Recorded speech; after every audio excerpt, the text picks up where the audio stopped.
أعوذ بالله من الشيطان الرجيم. بسم الله الرحمن الرحيم. ألف لام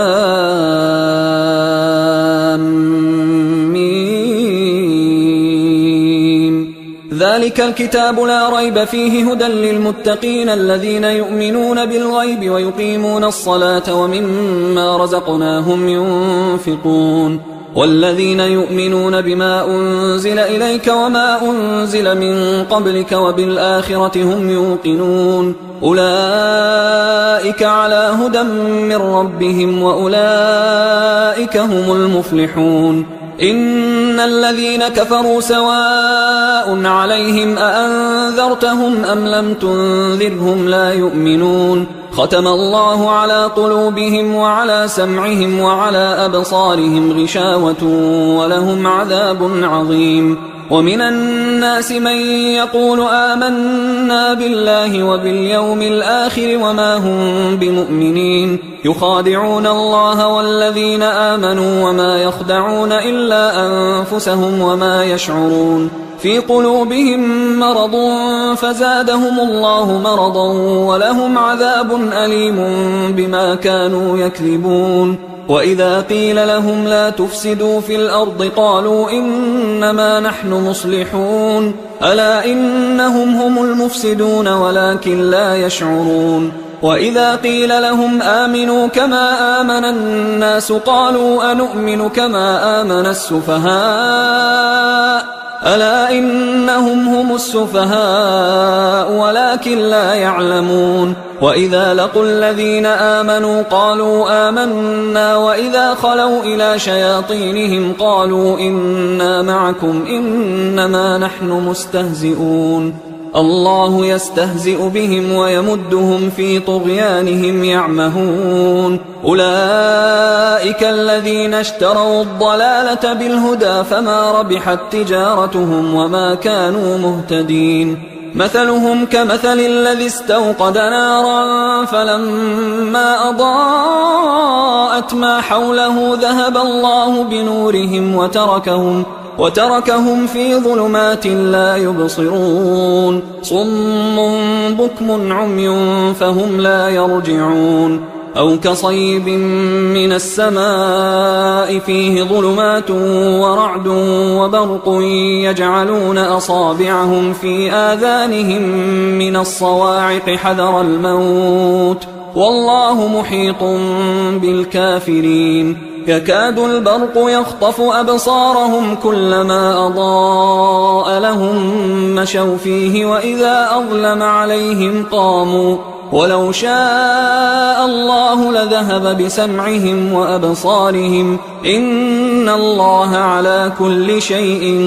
قدير. يا أيها الناس اعبدوا ربكم الذي خلقكم والذين من قبلكم لعلكم تتقون. الذي جعل لكم الأرض فراشا والسماء بناء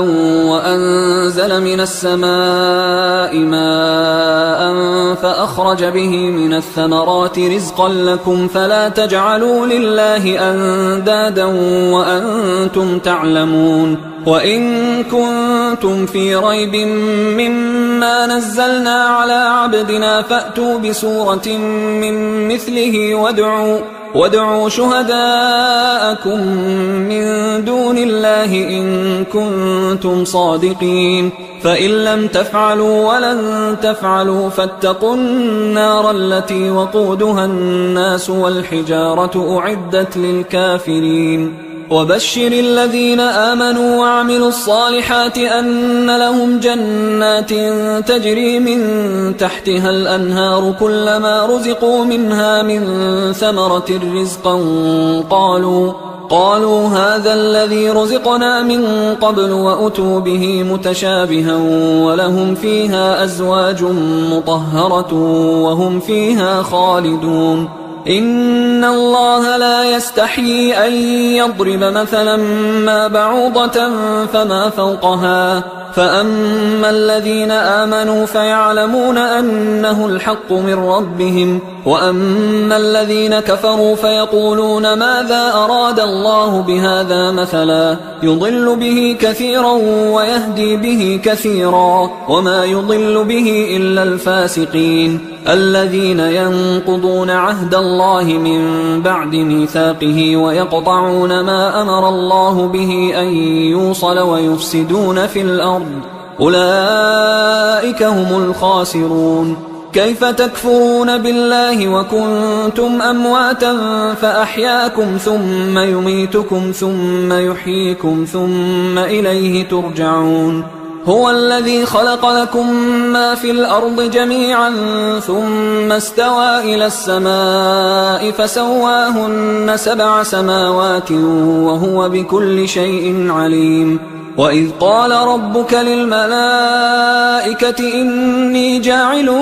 في الأرض خليفة قالوا أتجعل فيها من يفسد فيها ويسفك الدماء ونحن نسبح بحمدك ونقدس لك قال إني أعلم ما لا تعلمون. وعلم آدم الأسماء كلها ثم عرضهم على الملائكة فقال أنبئوني بأسماء هؤلاء إن كنتم صادقين. قالوا سبحانك لا علم لنا إلا ما علمتنا إنك أنت العليم الحكيم. قال يا آدم أنبئهم بأسمائهم فلما أنبأهم بأسمائهم قال ألم أقل لكم إني أعلم غيب السماوات والأرض وأعلم ما تبدون وما كنتم تكتمون. وإذ قلنا للملائكة اسجدوا لآدم فسجدوا إلا إبليس أبى واستكبر وكان من الكافرين. وقلنا يا آدم اسكن أنت وزوجك الجنة وكلا منها رغدا حيث شئتما ولا تقربا هذه الشجرة فتكونا من الظالمين. فأزلهما الشيطان عنها فأخرجهما مما كانا فيه وقلنا اهبطوا بعضكم لبعض عدو ولكم في الأرض مستقر ومتاع إلى حين. فتلقى آدم من ربه كلمات فتاب عليه إنه هو التواب الرحيم. قلنا اهبطوا منها جميعا فإما يأتينكم مني هدى فمن تبع هداي فلا خوف عليهم ولا هم يحزنون. والذين كفروا وكذبوا بآياتنا أولئك أصحاب النار هم فيها خالدون. يا بني إسرائيل اذكروا نعمتي التي أنعمت عليكم وأوفوا بعهدي أوف بعهدكم وإياي فارهبون. وآمنوا بما أنزلت مصدقا لما معكم ولا تكونوا أول كافر به ولا تشتروا بآياتي ثمنا قليلا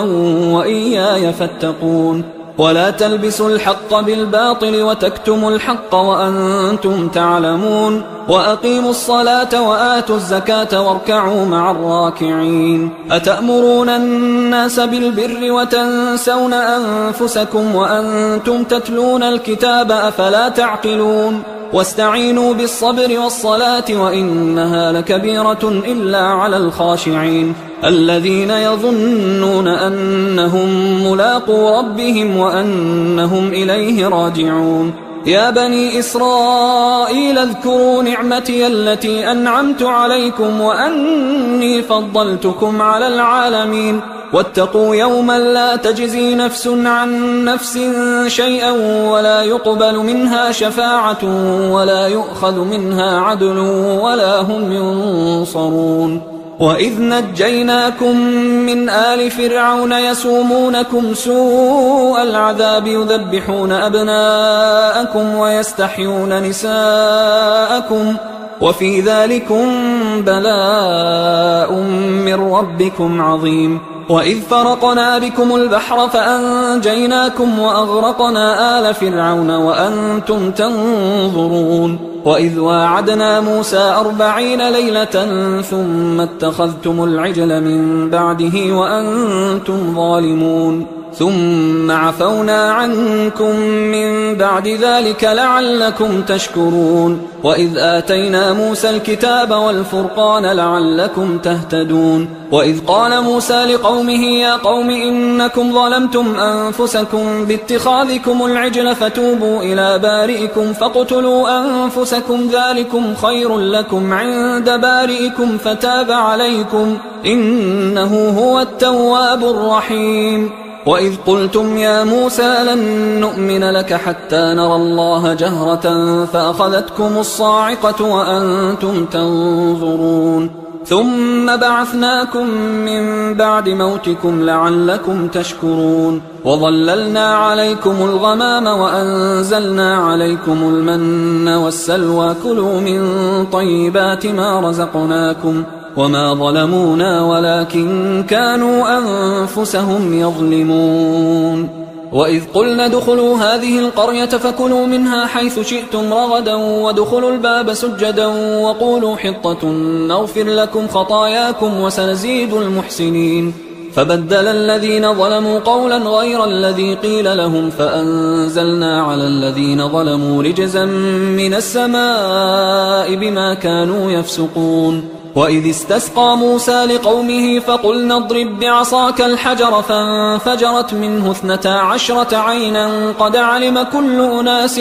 مشربهم كلوا واشربوا من رزق الله ولا تعثوا في الأرض مفسدين وإذ قلتم يا موسى لن نصبر على طعام واحد فادع لنا ربك يخرج لنا مما تنبت الأرض من بقلها وقثائها وفومها وعدسها وبصلها قال أتستبدلون الذي هو أدنى بالذي هو خير اهبطوا مصرا فإن لكم ما سألتم وضربت عليهم الذلة والمسكنة وباءوا بغضب من الله ذلك بأنهم كانوا يكفرون بآيات الله ويقتلون النبيين بغير الحق ذلك بما عصوا وكانوا يعتدون إن الذين آمنوا والذين هادوا والنصارى والصابئين من آمن بالله واليوم الآخر وعمل صالحا فلهم أجرهم عند ربهم ولا خوف عليهم ولا هم يحزنون وإذ أخذنا ميثاقكم ورفعنا فوقكم الطور خذوا ما آتيناكم بقوة واذكروا ما فيه لعلكم تتقون ثم توليتم من بعد ذلك فلولا فضل الله عليكم ورحمته لكنتم من الخاسرين ولقد علمتم الذين اعتدوا منكم في السبت فقلنا لهم كونوا قردة خاسئين فجعلناها نكالا لما بين يديها وما خلفها وموعظة للمتقين وإذ قال موسى لقومه إن الله يأمركم أن تذبحوا بقرة قالوا أتتخذنا هزوا قال أعوذ بالله أن أكون من الجاهلين قالوا ادع لنا ربك يبين لنا ما هي قال إنه يقول إنها بقرة لا فارض ولا بكر عوان بين ذلك فافعلوا ما تؤمرون قالوا ادع لنا ربك يبين لنا ما لونها قال إنه يقول إنها بقرة صفراء فاقع لونها تسر الناظرين قالوا ادع لنا ربك يبين لنا ما هي إن البقرة شابه علينا وإنا إن شاء الله لمهتدون قال إنه يقول إنها بقرة لا ذلول تثير الأرض ولا تسقي الحرث مسلمة لا شية فيها قالوا الآن جئت بالحق فذبحوها وما كادوا يفعلون وإذ قتلتم نفسا فادارأتم فيها والله مخرج ما كنتم تكتمون فقلنا اضربوه ببعضها كذلك يحيي الله الموتى ويريكم آياته لعلكم تعقلون ثم قست قلوبكم من بعد ذلك فهي كالحجارة أو أشد قسوة وإن من الحجارة لما يتفجر منه الأنهار وإن منها لما يشقق فيخرج منه الماء وإن منها لما يهبط من خشية الله وما الله بغافل عما تعملون. أفتطمعون أن يؤمنوا لكم وقد كان فريق منهم يسمعون كلام الله ثم يحرفونه من بعد ما عقلوه وهم يعلمون. وإذا لقوا الذين آمنوا قالوا آمنا وإذا خلا بعضهم إلى بعض قالوا أتحدثونهم بما فتح الله عليكم ليحاجوكم به عند ربكم أفلا تعقلون. أولا يعلمون أن الله يعلم ما يسرون وما يعلنون. ومنهم أميون لا يعلمون الكتاب إلا أماني وإنهم إلا يظنون. فويل للذين يكتبون الكتاب بأيديهم ثم يقولون هذا من عند الله ليشتروا به ثمنا قليلا فويل لهم مما كتبت أيديهم وويل لهم مما يكسبون. وقالوا لن تمسنا النار إلا أياما معدودة قل أتخذتم عند الله عهدا فلن يخلف الله عهده أم تقولون على الله ما لا تعلمون. بلى من كسب سيئة وأحاطت به خطيئته فأولئك أصحاب النار هم فيها خالدون. والذين آمنوا وعملوا الصالحات أولئك أصحاب الجنة هم فيها خالدون. وإذ أخذنا ميثاق بني إسرائيل لا تعبدون إلا الله وبالوالدين إحسانا وذي القربى واليتامى والمساكين وقولوا للناس حسنا وأقيموا الصلاة وآتوا الزكاة ثم توليتم إلا قليلا منكم وأنتم معرضون. وإذ أخذنا ميثاقكم لا تسفكون دماءكم ولا تخرجون أنفسكم من دياركم ثم أقررتم وأنتم تشهدون ثم أنتم هؤلاء تقتلون أنفسكم وتخرجون فريقا منكم من ديارهم تظاهرون عليهم بالإثم والعدوان وإن يأتوكم أسارى تفادوهم وهو محرم عليكم إخراجهم أفتؤمنون ببعض الكتاب وتكفرون ببعض فما جزاء من يفعل ذلك منكم إلا خزي في الحياة الدنيا ويوم القيامة يردون إلى أشد العذاب وما الله بغافل عما تعملون. أولئك الذين اشتروا الحياة الدنيا بالآخرة فلا يخفف عنهم العذاب ولا هم ينصرون. ولقد آتينا موسى الكتاب وقفينا من بعده بالرسل وآتينا عيسى ابن مريم البينات وأيدناه بروح القدس أفكلما جاءكم رسول بما لا تهوى أنفسكم استكبرتم ففريقا كذبتم وفريقا تقتلون. وقالوا قلوبنا غلف بل لعنهم الله بكفرهم فقليلا ما يؤمنون. ولما جاءهم كتاب من عند الله مصدق لما معهم وكانوا من قبل يستفتحون على الذين كفروا فلما جاءهم ما عرفوا كفروا به فلعنة الله على الكافرين. بئس ما اشتروا به أنفسهم أن يكفروا بما أنزل الله بغيا أن ينزل الله من فضله على من يشاء من عباده فباءوا بغضب على غضب وللكافرين عذاب مهين. وإذا قيل لهم آمنوا بما أنزل الله قالوا نؤمن بما أنزل علينا ويكفرون بما وراءه وهو الحق مصدقا لما معهم قل فلم تقتلون أنبياء الله من قبل إن كنتم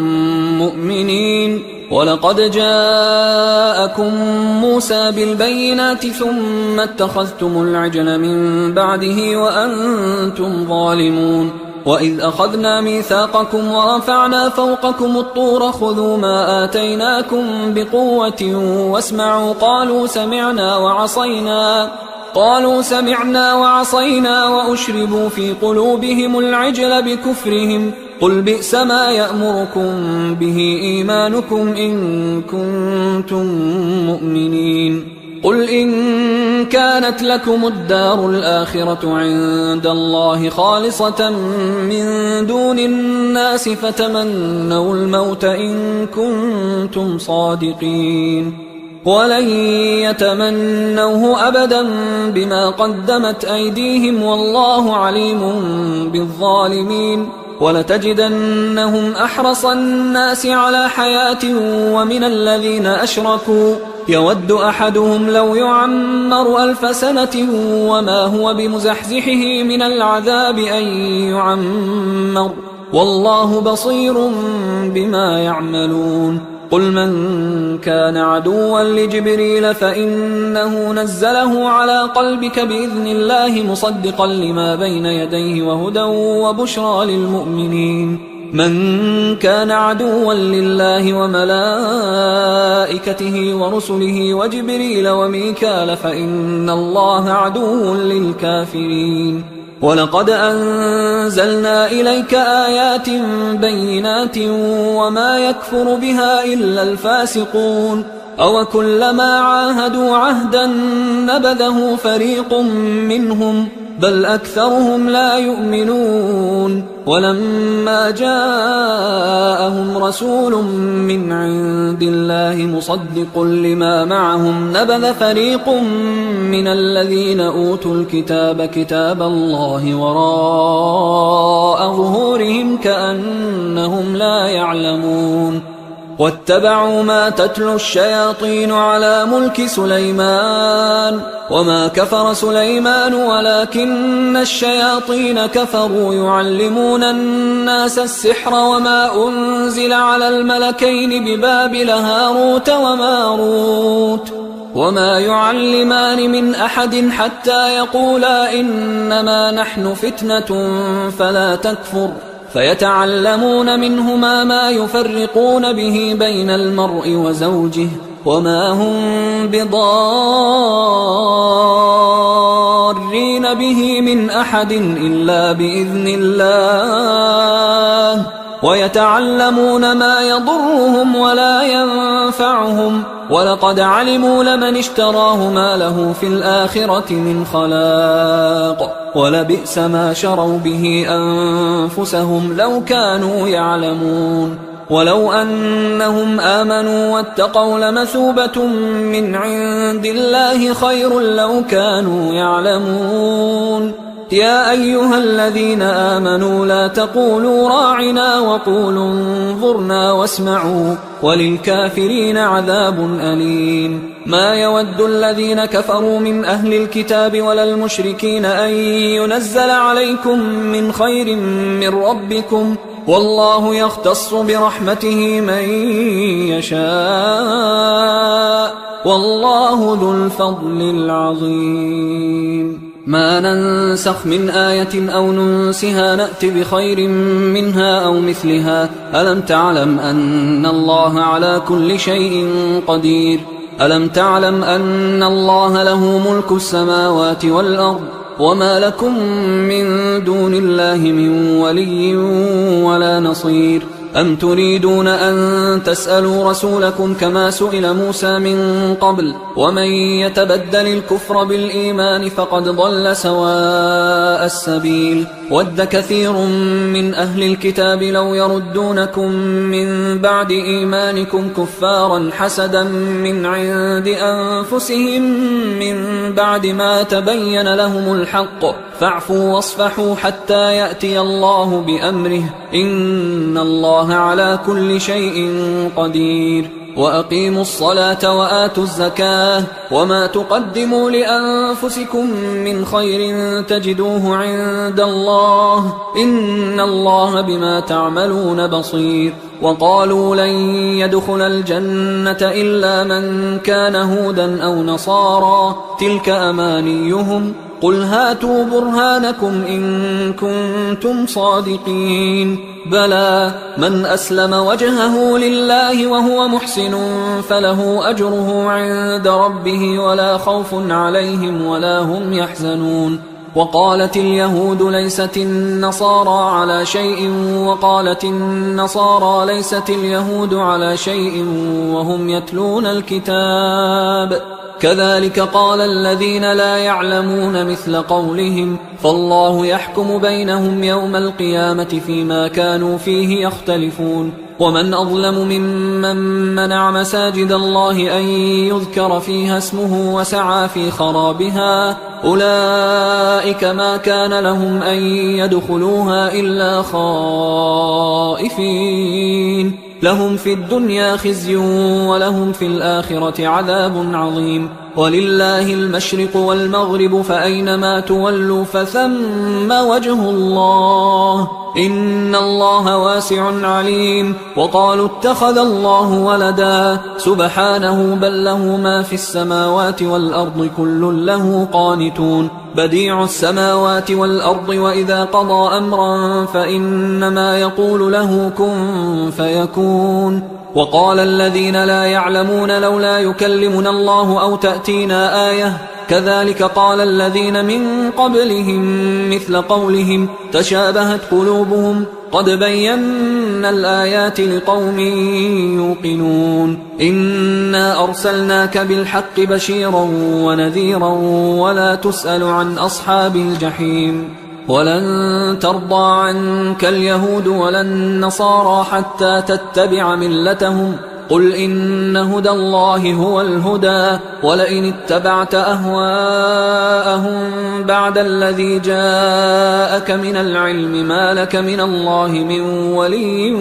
ولا نصير الذين آتيناهم الكتاب يتلونه حق تلاوته أولئك يؤمنون به ومن يكفر به فأولئك هم الخاسرون يا بني إسرائيل اذكروا نعمتي التي أنعمت عليكم وأني فضلتكم على العالمين واتقوا يوما لا تجزي نفس عن نفس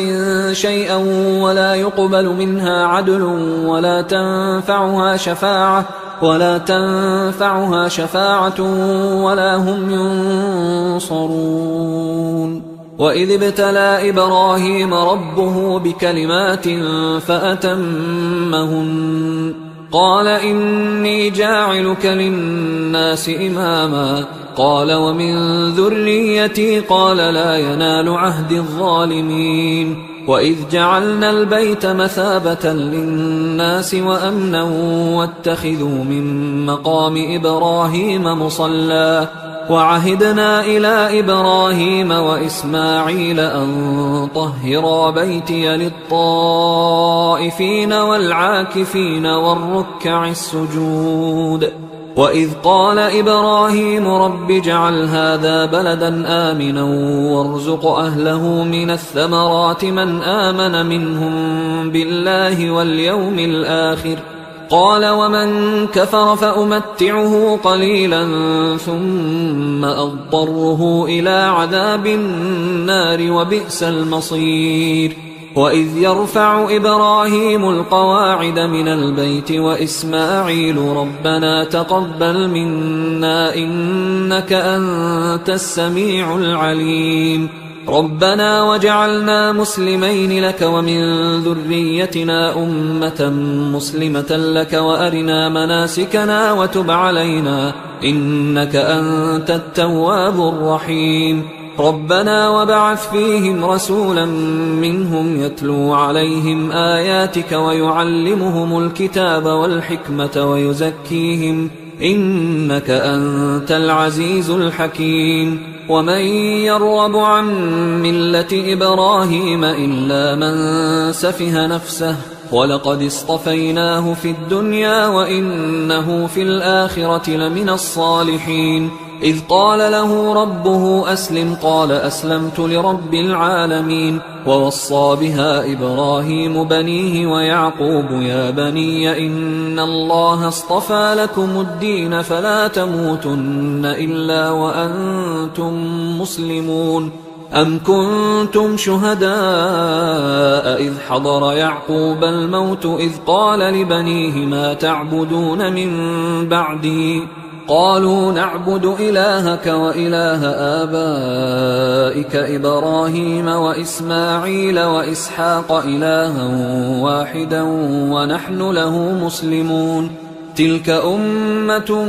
قد خلت لها ما كسبت ولكم ما كسبتم ولا تسألون عما كانوا يعملون. وقالوا كونوا هودا أو نصارى تهتدوا قل بل ملة إبراهيم حنيفا وما كان من المشركين. قولوا آمنا بالله وما أنزل إلينا وما أنزل إلى إبراهيم وإسماعيل وإسحاق ويعقوب والأسباط وما أوتي موسى وعيسى وما أوتي النبيون من ربهم لا نفرق بين أحد منهم ونحن له مسلمون. فإن آمنوا بمثل ما آمنتم به فقد اهتدوا وإن تولوا فإنما هم في شقاق فسيكفيكهم الله وهو السميع العليم. صبغة الله ومن أحسن من الله صبغة ونحن له عابدون. قل أتحاجوننا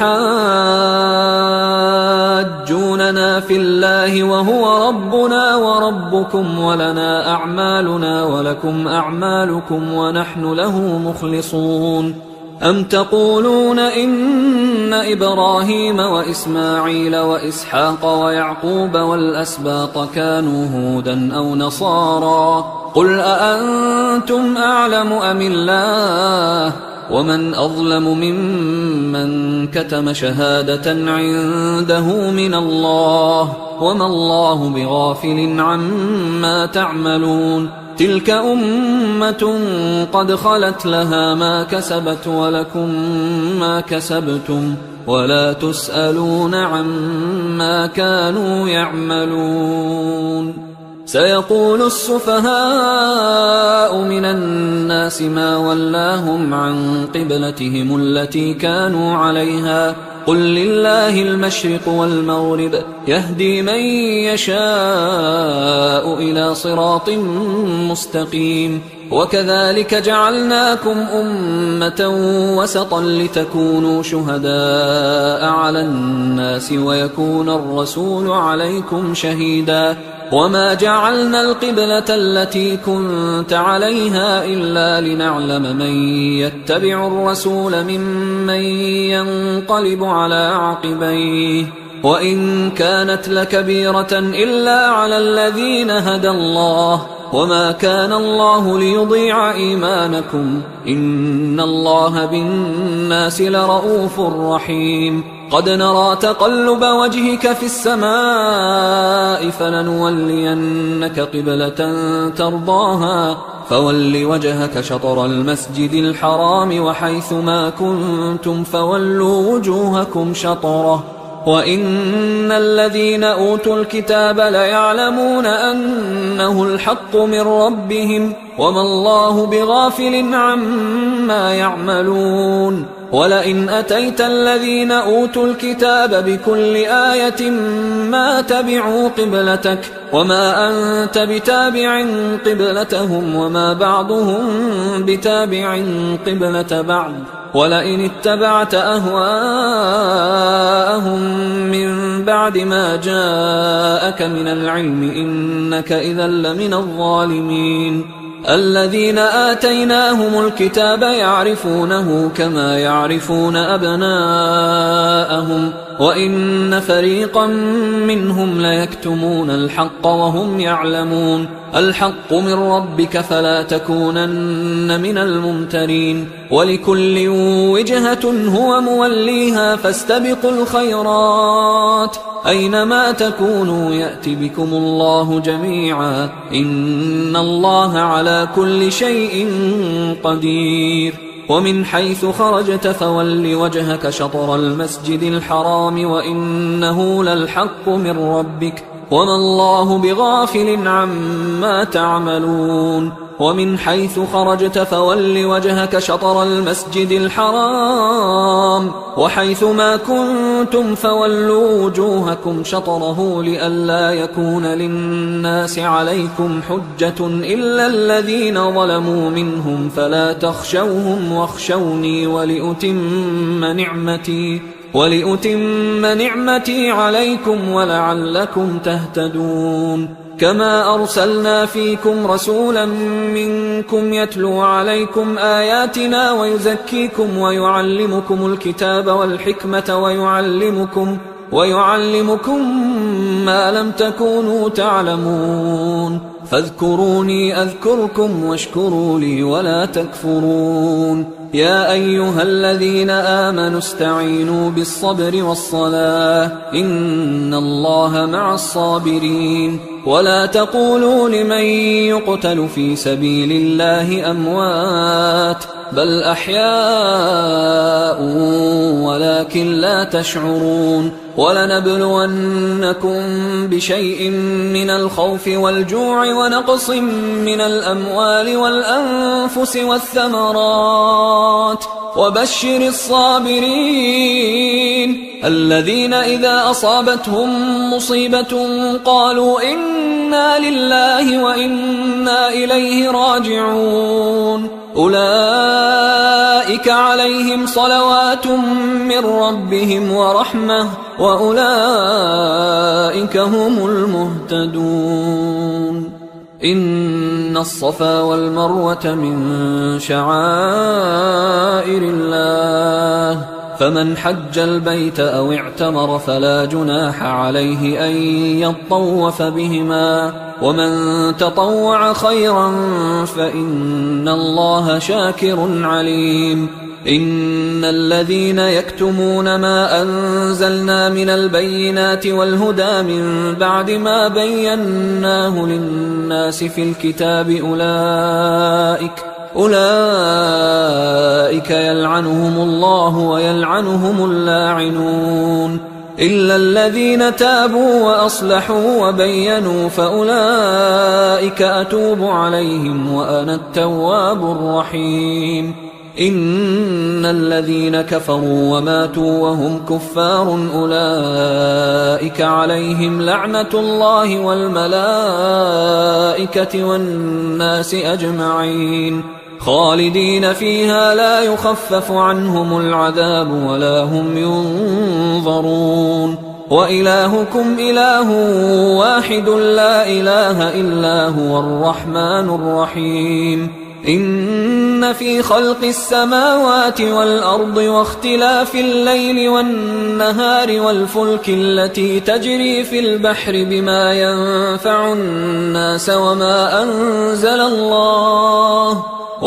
أنزل الله من السماء من ماء فأحيا به الأرض بعد موتها وبث فيها من كل دابة وتصريف الرياح والسحاب المسخر بين السماء والأرض لآيات لقوم يعقلون ومن الناس من يتخذ من دون الله أندادا يحبونهم كحب الله والذين آمنوا أشد حبا لله ولو يرى الذين ظلموا إذ يرون العذاب أن القوة لله جميعا وأن الله شديد العذاب إذ تبرأ الذين اتبعوا من الذين اتبعوا ورأوا العذاب وتقطعت بهم الأسباب وقال الذين اتبعوا لو أن لنا كرة فنتبرأ منهم كما تبرأوا منا كذلك يريهم الله أعمالهم حسرات عليهم وما هم بخارجين من النار يا أيها الناس كلوا مما في الأرض حلالا طيبا ولا تتبعوا خطوات الشيطان إنه لكم عدو مبين إنما يأمركم بالسوء والفحشاء وأن تقولوا على الله ما لا تعلمون وإذا قيل لهم اتبعوا ما أنزل الله قالوا بل نتبع ما ألفينا عليه آباءنا أولو كان آباؤهم لا يعقلون شيئا ولا يهتدون ومثل الذين كفروا كمثل الذي ينعق بما لا يسمع إلا دعاء ونداء صم بكم عمي فهم لا يعقلون يا أيها الذين آمنوا كلوا من طيبات ما رزقناكم واشكروا لله إن كنتم إياه تعبدون إنما حرم عليكم الميتة والدم ولحم الخنزير وما أهل به لغير الله فمن اضطر غير باغ ولا عاد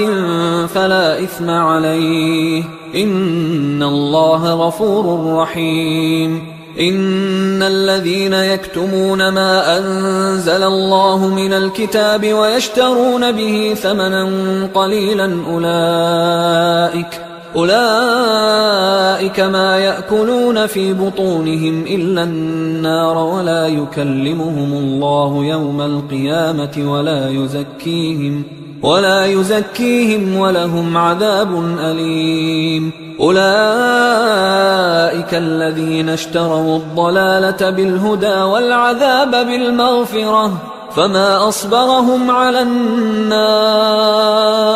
ذلك بأن الله نزل الكتاب بالحق وإن الذين اختلفوا في الكتاب لفي شقاق بعيد ليس البر أن تولوا وجوهكم قبل المشرق والمغرب ولكن البر من آمن بالله واليوم الآخر والملائكة والكتاب والنبيين وآتى المال على حبه ذوي القربى واليتامى والمساكين وابن السبيل والسائلين وفي الرقاب وأقام الصلاة وآتى الزكاة والموفون بعهدهم إذا عاهدوا والصابرين في البأساء والضراء وحين البأس أولئك الذين صدقوا وأولئك هم المتقون يا أيها الذين آمنوا كتب عليكم القصاص في القتلى الحر بالحر والعبد بالعبد والأنثى بالأنثى فمن عفي له من أخيه شيء فاتباع بالمعروف وأداء إليه بإحسان ذلك تخفيف من ربكم ورحمة فمن اعتدى بعد ذلك فله عذاب أليم ولكم في القصاص حياة يا أولي الألباب لعلكم تتقون كتب عليكم إذا حضر أحدكم الموت إن ترك خيرا الوصية للوالدين والأقربين بالمعروف حقا على المتقين فمن بدله بعدما سمعه فإنما إثمه على الذين يبدلونه إن الله سميع عليم فمن خاف من موص جنفا أو إثما فأصلح بينهم فلا إثم عليه إن الله غفور رحيم. يا أيها الذين آمنوا كتب عليكم الصيام كما كتب على الذين من قبلكم لعلكم تتقون أياما معدودات، فمن كان منكم مريضا أو على سفر فعدة من أيام أخر، وعلى الذين يطيقونه فدية طعام مسكين، فمن تطوع خيرا فهو خير له، وأن تصوموا خير لكم إن كنتم تعلمون. شهر رمضان الذي أنزل فيه القرآن هدى للناس وبينات من الهدى والفرقان، فمن شهد منكم الشهر فليصمه، ومن كان مريضا أو على سفر فعدة من أيام أخر، يريد الله بكم اليسر ولا يريد بكم العسر ولتكملوا العدة ولتكبروا الله على ما هداكم ولعلكم تشكرون. وإذا سألك عبادي عني فإني قريب أجيب دعوة الداعي إذا دعان، فليستجيبوا لي وليؤمنوا بي لعلهم يرشدون. أحل لكم ليلة الصيام الرفث إلى نسائكم هن لباس لكم وأنتم لباس لهن، علم الله أنكم كنتم تختانون أنفسكم فتاب عليكم وعفى عنكم، فالآن باشروهن وابتغوا ما كتب الله لكم، وكلوا واشربوا حتى يتبين لكم الخيط الأبيض من الخيط الأسود من الفجر، ثم أتموا الصيام إلى الليل، ولا تباشروهن وأنتم عاكفون في المساجد، تلك حدود الله فلا تقربوها، كذلك يبين الله آياته للناس لعلهم يتقون. ولا تأكلوا أموالكم بينكم بالباطل وتدلوا بها إلى الحكام لتأكلوا فريقا من أموال الناس بالإثم وأنتم تعلمون. يسألونك عن الأهلة قل هي مواقيت للناس والحج، وليس البر بأن تأتوا البيوت من ظهورها ولكن البر من اتقى، وأتوا البيوت من أبوابها واتقوا الله لعلكم تفلحون. وقاتلوا في سبيل الله الذين يقاتلونكم ولا تعتدوا إن الله لا يحب المعتدين. وقتلوهم حيث ثقفتموهم وأخرجوهم من حيث أخرجوكم والفتنة أشد من القتل، ولا تقاتلوهم عند المسجد الحرام حتى يقاتلوكم فيه، فإن قاتلوكم فاقتلوهم، كذلك جزاء الكافرين، فإن انتهوا فإن الله غفور رحيم. وقاتلوهم حتى لا تكون فتنة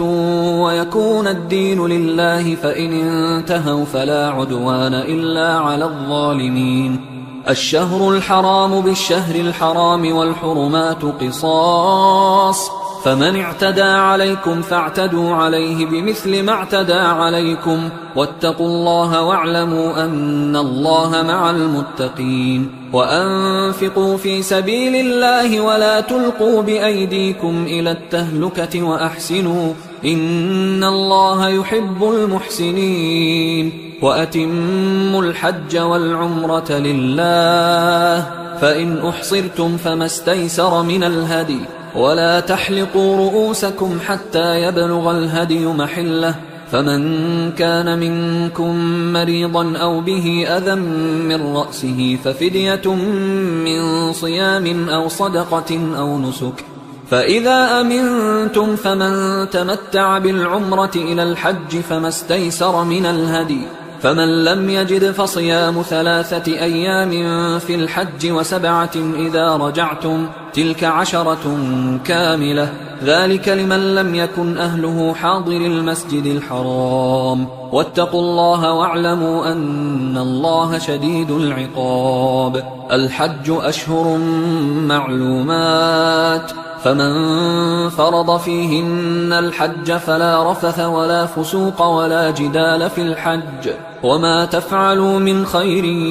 يعلمه الله وتزودوا فإن خير الزاد التقوى واتقون يا أولي الألباب ليس عليكم جناح أن تبتغوا فضلا من ربكم فإذا أفضتم من عرفات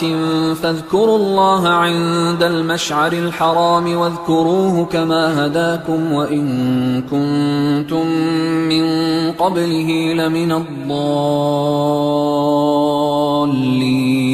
ثم أفيضوا من حيث أفاض الناس واستغفروا الله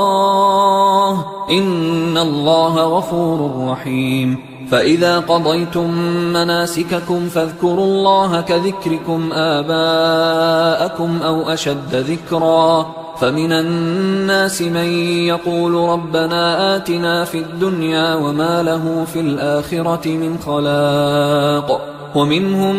من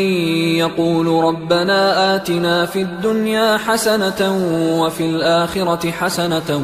وقنا عذاب النار أولئك لهم نصيب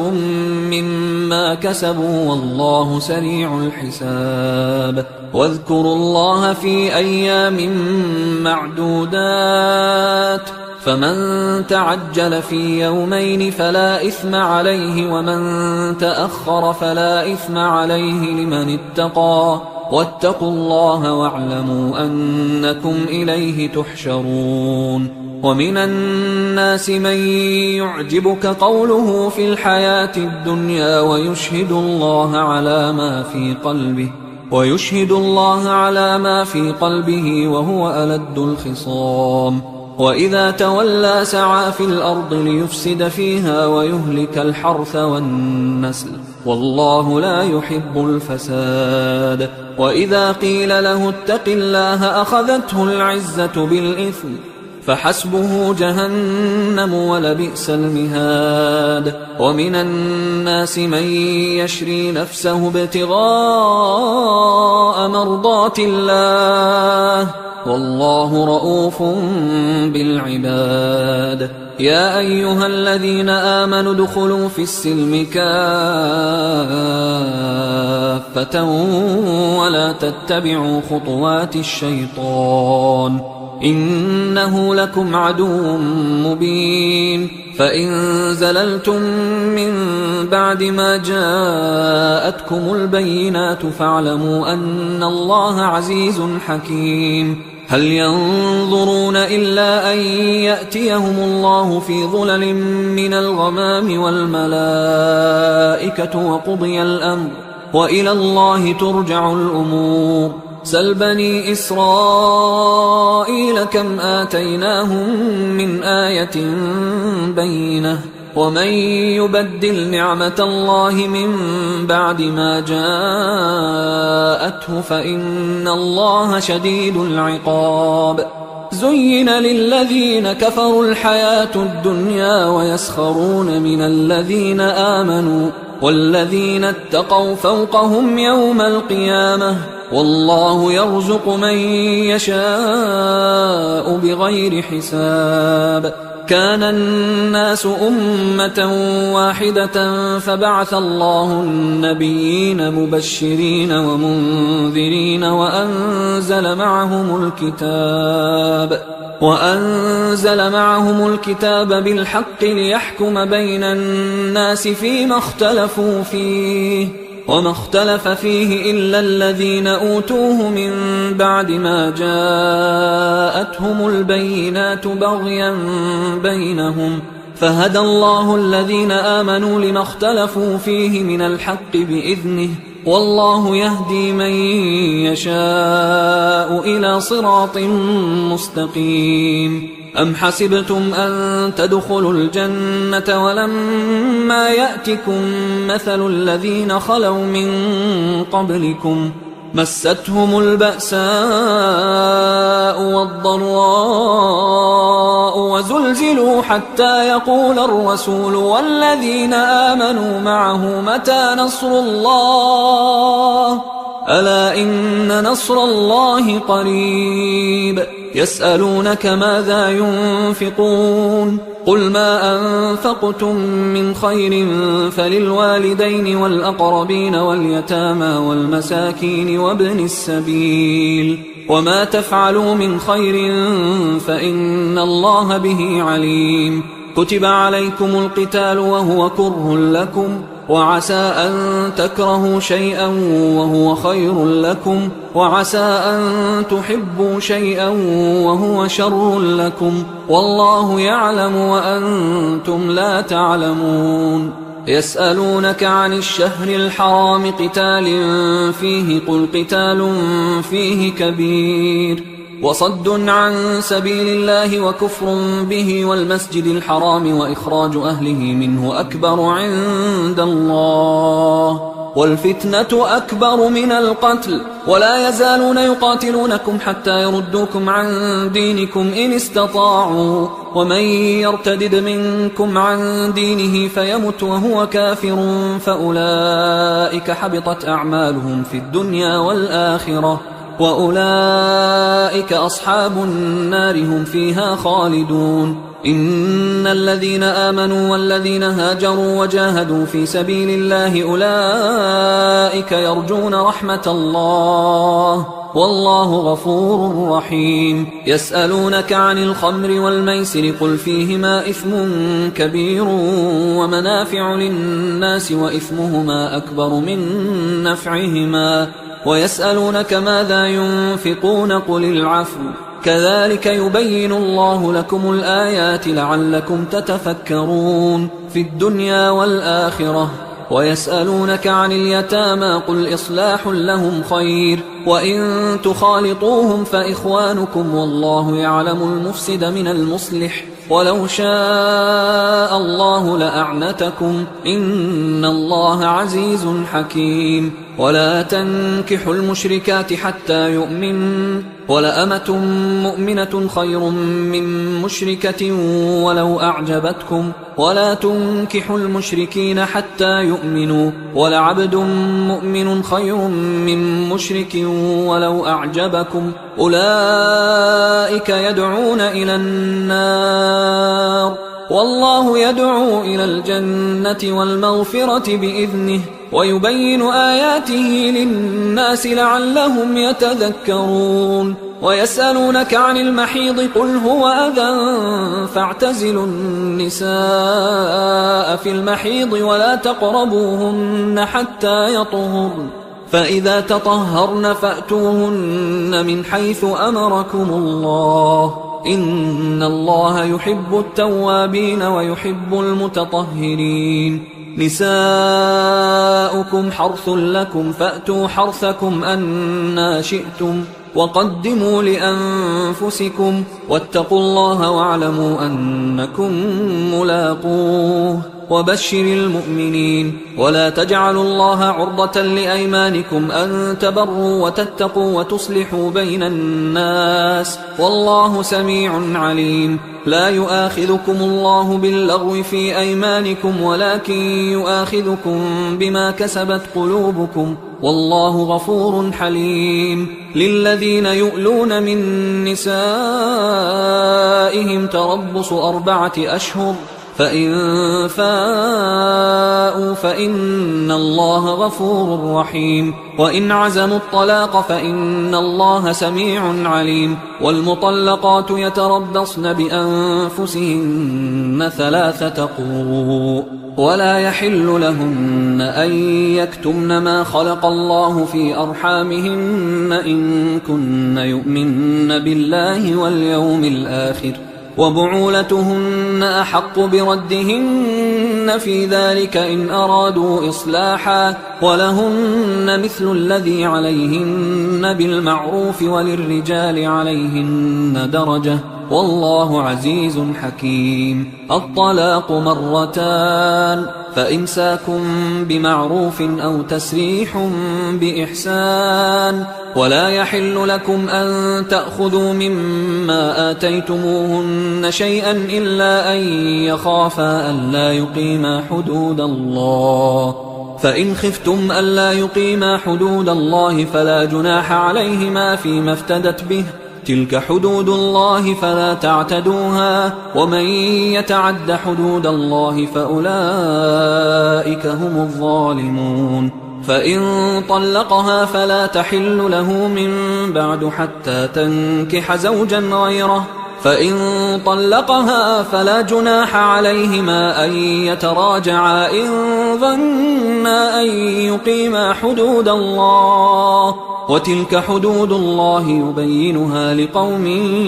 يعلمون. وإذا طلقتم النساء فبلغن أجلهن فأمسكوهن بمعروف أو سرحوهن بمعروف، ولا تمسكوهن ضرارا لتعتدوا، ومن يفعل ذلك فقد ظلم نفسه. ولا تتخذوا آيات الله هزوا، واذكروا نعمة الله عليكم وما أنزل عليكم من الكتاب والحكمة يعظكم به، واتقوا الله واعلموا أن الله بكل شيء عليم. وإذا طلقتم النساء فبلغن أجلهن فلا تعضلوهن أن ينكحن أزواجهن إذا تراضوا بينهم بالمعروف، ذلك يوعظ به من كان منكم يؤمن بالله واليوم الآخر، ذلكم أزكى لكم وأطهر، والله يعلم وأنتم لا تعلمون. والوالدات يرضعن أولادهن حولين كاملين لمن أراد أن يتم الرضاعة، وعلى المولود له رزقهن وكسوتهن بالمعروف، لا تكلف نفس إلا وسعها، لا تضار والدة بولدها ولا مولود له بولده، وعلى الوارث مثل ذلك، فإن أرادا فصالا عن تراض منهما وتشاور فلا جناح عليهما. وإن أردتم أن تسترضعوا أولادكم فلا جناح عليكم إذا سلمتم ما آتيتم بالمعروف، واتقوا الله واعلموا أن الله بما تعملون بصير. والذين يتوفون منكم ويذرون أزواجا يتربصن بأنفسهن 4 أشهر و10، فإذا بلغن أجلهن فلا جناح عليكم فيما فعلن في أنفسهن بالمعروف، والله بما تعملون خبير. ولا جناح عليكم فيما عرضتم به من خطبة النساء أو أكننتم في أنفسكم، علم الله أنكم ستذكرونهن ولكن لا تواعدوهن سرا إلا أن تقولوا قولا معروفا، ولا تعزموا عقدة النكاح حتى يبلغ الكتاب أجله، واعلموا أن الله يعلم ما في أنفسكم فاحذروه، واعلموا أن الله غفور حليم. لا جناح عليكم إن طلقتم النساء ما لم تمسوهن أو تفرضوا لهن فريضة، ومتعوهن على الموسع قدره وعلى المقتر قدره متاعا بالمعروف حقا على المحسنين. وإن طلقتموهن من قبل أن تمسوهن وقد فرضتم لهن فريضة فنصف ما فرضتم إلا أن يعفون أو يعفو الذي بيده عقدة النكاح، وأن تعفوا أقرب للتقوى، ولا تنسوا الفضل بينكم، إن الله بما تعملون بصير. حافظوا على الصلوات والصلاة الوسطى وقوموا لله قانتين، فإن خفتم فرجالا أو ركبانا، فإذا أمنتم فاذكروا الله كما علمكم ما لم تكونوا تعلمون. والذين يتوفون منكم ويذرون أزواجا وصية لأزواجهم متاعا إلى الحول غير إخراج، فإن خرجن فلا جناح عليكم فيما فعلن في أنفسهن من معروف، والله عزيز حكيم. وللمطلقات متاع بالمعروف حقا على المتقين، كذلك يبين الله لكم آياته لعلكم تعقلون. ألم تر إلى الذين خرجوا من ديارهم وهم ألوف حذر الموت فقال لهم الله موتوا ثم أحياهم، إن الله لذو فضل على الناس ولكن أكثر الناس لا يشكرون. وقاتلوا في سبيل الله واعلموا أن الله سميع عليم. من ذا الذي يقرض الله قرضا حسنا فيضاعفه له أضعافا كثيرة، والله يقبض ويبسط وإليه ترجعون. ألم تر إلى الملأ من بني إسرائيل من بعد موسى إذ قالوا لنبي له مبعث لنا ملكا نقاتل في سبيل الله، قال هل عسيتم إن كتب عليكم القتال ألا تقاتلوا؟ قالوا وما لنا ألا نقاتل في سبيل الله وقد أخرجنا من ديارنا وأبنائنا، فلما كتب عليهم القتال تولوا إلا قليلا منهم، والله عليم بالظالمين. وقال لهم نبيهم إن الله قد بعث لكم طالوت ملكا، قالوا أنى يكون له الملك علينا ونحن أحق بالملك منه ولم يؤت سعة من المال، قال إن الله اصطفاه عليكم وزاده بسطة في العلم والجسم، والله يؤتي ملكه من يشاء والله واسع عليم. وقال لهم نبيهم إن آية ملكه أن يأتيكم التابوت فيه سكينة من ربكم وبقية مما ترك آل موسى وآل هارون تحمله الملائكة، إن في ذلك لآية لكم إن كنتم مؤمنين. فلما فصل طالوت بالجنود قال إن الله مبتليكم بنهر فمن شرب منه فليس مني ومن لم يطعمه فإنه مني إلا من اغترف غرفة بيده، فشربوا منه إلا قليلا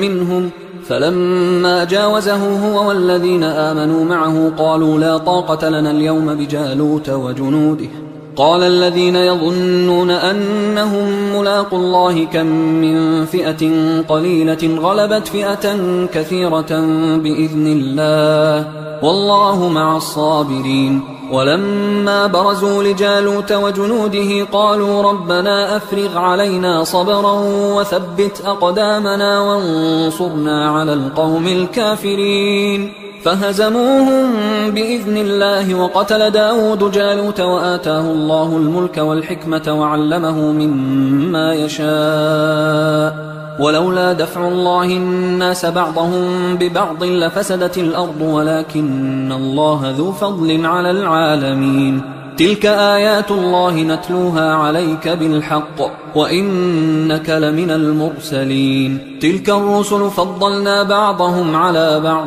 منهم من كلم الله ورفع بعضهم درجات، وآتينا عيسى ابن مريم البينات وأيدناه بروح القدس، ولو شاء الله ما اقتتل الذين من بعدهم من بعد ما جاءتهم البينات ولكن اختلفوا فمنهم من آمن ومنهم من كفر، ولو شاء الله ما اقتتلوا ولكن الله يفعل ما يريد. يا أيها الذين آمنوا أنفقوا مما رزقناكم من قبل أن يأتي يوم لا بيع فيه ولا خلة ولا شفاعة والكافرون هم الظالمون. الله لا إله إلا هو الحي القيوم لا تأخذه سنة ولا نوم له ما في السماوات وما في الأرض من ذا الذي يشفع عنده إلا بإذنه يعلم ما بين أيديهم وما خلفهم ولا يحيطون بشيء من علمه إلا بما شاء وسع كرسيه السماوات والأرض ولا يؤوده حفظهما وهو العلي العظيم. لا إكراه في الدين قد تبين الرشد من الغي فمن يكفر بالطاغوت ويؤمن بالله فقد استمسك بالعروة الوثقى لا انفصام لها، والله سميع عليم. الله ولي الذين آمنوا يخرجهم من الظلمات إلى النور، والذين كفروا أولياؤهم الطاغوت يخرجونهم من النور إلى الظلمات، أولئك أصحاب النار هم فيها خالدون. ألم تر إلى الذي حاج إبراهيم في ربه أن آتاه الله الملك إذ قال إبراهيم ربي الذي يحيي ويميت قال أنا أحيي وأميت. قال إبراهيم فإن الله يأتي بالشمس من المشرق فأت بها من المغرب فبهت الذي كفر والله لا يهدي القوم الظالمين. أو كالذي مر على قرية وهي خاوية على عروشها قال أنى يحيي هذه الله بعد موتها فأماته الله 100 عام ثم بعثه قال كم لبثت؟ قال لبثت يوما أو بعض يوم. قال بل لبثت 100 عام فانظر إلى طعامك وشرابك لم يتسنه وانظر إلى حمارك ولنجعلك آية للناس وانظر إلى العظام كيف ننشزها ثم نكسوها لحما فلما تبين له قال أعلم أن الله على كل شيء قدير. وإذ قال إبراهيم رب أرني كيف تحيي الموتى قال أولم تؤمن قال بلى ولكن ليطمئن قلبي قال فخذ 4 من الطير فصرهن إليك ثم اجعل على كل جبل منهن جزءا ثم ادعهن يأتينك سعيا واعلم أن الله عزيز حكيم. مثل الذين ينفقون أموالهم في سبيل الله كمثل حبة أنبتت 7 سنابل في كل سنبلة 100 حبة والله يضاعف لمن يشاء والله واسع عليم. الذين ينفقون أموالهم في سبيل الله ثم لا يتبعون ما أنفقوا منا ولا أذى لهم أجرهم عند ربهم ولا خوف عليهم ولا هم يحزنون. قول معروف ومغفرة خير من صدقة يتبعها أذى والله غني حليم. يا أيها الذين آمنوا لا تبطلوا صدقاتكم بالمن والأذى كالذي ينفق ماله رئاء الناس ولا يؤمن بالله واليوم الآخر فمثله كمثل صفوان عليه تراب فأصابه وابل فتركه صلدا لا يقدرون على شيء مما كسبوا والله لا يهدي القوم الكافرين. ومثل الذين ينفقون أموالهم ابتغاء مرضات الله وتثبيتا من أنفسهم كمثل جنة بربوة أصابها وابل فآتت أكلها ضعفين فإن لم يصبها وابل فطل والله بما تعملون بصير. أيود أحدكم أن تكون له جنة من نخيل وأعناب تجري من تحتها الأنهار له فيها من كل الثمرات وأصابه الكبر وله ذرية ضعفاء فأصابها إعصار فيه نار فاحترقت كذلك يبين الله لكم الآيات لعلكم تتفكرون. يا أيها الذين آمنوا أنفقوا من طيبات ما كسبتم ومما أخرجنا لكم من الأرض ولا تيمموا الخبيث منه تنفقون ولستم بآخذيه إلا أن تغمضوا فيه واعلموا أن الله غني حميد. الشيطان يعدكم الفقر ويأمركم بالفحشاء والله يعدكم مغفرة منه وفضلا والله واسع عليم يؤتي الحكمة من يشاء ومن يؤت الحكمة فقد أوتي خيرا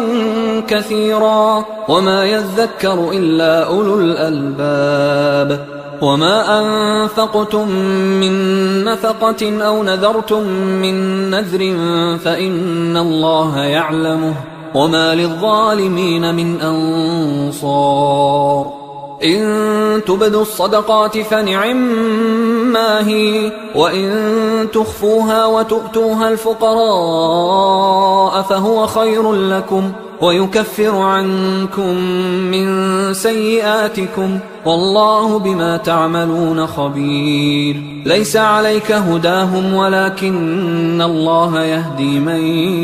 يشاء وما تنفقوا من خير فلأنفسكم وما تنفقون إلا ابتغاء وجه الله وما تنفقوا من خير يوفى إليكم وأنتم لا تظلمون للفقراء الذين أحصروا في سبيل الله لا يستطيعون ضربا في الأرض يحسبهم الجاهل أغنياء من التعفف تعرفهم بسيماهم لا يسألون الناس إلحافا وما تنفقوا من خير فإن الله به عليم الذين ينفقون أموالهم بالليل والنهار سرا وعلانية فلهم أجرهم عند ربهم ولا خوف عليهم ولا هم يحزنون الذين يأكلون الربا لا يقومون إلا كما يقوم الذي يتخبطه الشيطان من المس ذلك بأنهم قالوا إنما البيع مثل الربا وأحل الله البيع وحرم الربا فمن جاءه موعظة من ربه فانتهى فله ما سلف وأمره إلى الله ومن عاد فأولئك أصحاب النار هم فيها خالدون يمحق الله الربا ويربي الصدقات والله لا يحب كل كفار أثيم إن الذين آمنوا وعملوا الصالحات وأقاموا الصلاة وآتوا الزكاة لهم أجرهم عند ربهم ولا خوف عليهم ولا هم يحزنون يا أيها الذين آمنوا اتقوا الله وذروا ما بقي من الربا إن كنتم مؤمنين فإن لم تفعلوا فأذنوا بحرب من الله ورسوله وإن تبتم فلكم رؤوس أموالكم لا تظلمون ولا تظلمون وإن كان ذو عسرة فنظرة إلى ميسرة وأن تصدقوا خير لكم إن كنتم تعلمون واتقوا يوما ترجعون فيه إلى الله ثم توفى كل نفس ما كسبت وهم لا يظلمون يا أيها الذين آمنوا إذا تداينتم بدين إلى أجل مسمى فاكتبوه وليكتب بينكم كاتب بالعدل ولا يأب كاتب أن يكتب كما علمه الله فليكتب وليملل الذي عليه الحق وليتق الله ربه ولا يبخس منه شيئا فإن كان الذي عليه الحق سفيها أو ضعيفا أو لا يستطيع أن يمله فليملل وليه بالعدل واستشهدوا شهيدين من رجالكم فإن لم يكونا رجلين فرجل وامرأتان ممن ترضون من الشهداء أن تضل إحداهما فتذكر إحداهما الأخرى ولا يأبى الشهداء إذا ما دعوا ولا تسأموا أن تكتبوه صغيرا أو كبيرا إلى أجله ذلكم أقسط عند الله وأقوم للشهادة وأدنى أن لا ترتابوا إلا أن تكون تجارة حاضرة تديرونها بينكم فليس عليكم جناح ألا تكتبوها، وأشهدوا إذا تبايعتم، ولا يضار كاتب ولا شهيد، وإن تفعلوا فإنه فسوق بكم، واتقوا الله ويعلمكم الله، والله بكل شيء عليم. وإن كنتم على سفر ولم تجدوا كاتبا فرهان مقبوضة، فإن أمن بعضكم بعضا فليؤدي الذي اؤتمن أمانته وليتق الله ربه ولا تكتموا الشهادة، ومن يكتمها فإنه آثم قلبه، والله بما تعملون عليم. لله ما في السماوات وما في الأرض، وإن تبدوا ما في أنفسكم أو تخفوه يحاسبكم به الله، فيغفر لمن يشاء ويعذب من يشاء، والله على كل شيء قدير. آمن الرسول بما أنزل إليه من ربه والمؤمنون كل آمن بالله وملائكته وكتبه ورسله لا نفرق بين أحد من رسله، وقالوا سمعنا وأطعنا غفرانك ربنا وإليك المصير. لا يكلف الله نفسا إلا وسعها، لها ما كسبت وعليها ما اكتسبت، ربنا لا تؤاخذنا إن نسينا أو أخطأنا، ربنا ولا تحمل علينا إصرا كما حملته على الذين من قبلنا، ربنا ولا تحملنا ما لا طاقة لنا به، واعف عنا واغفر لنا وارحمنا، أنت مولانا فانصرنا على القوم الكافرين. حصريا على قارئ القرآن.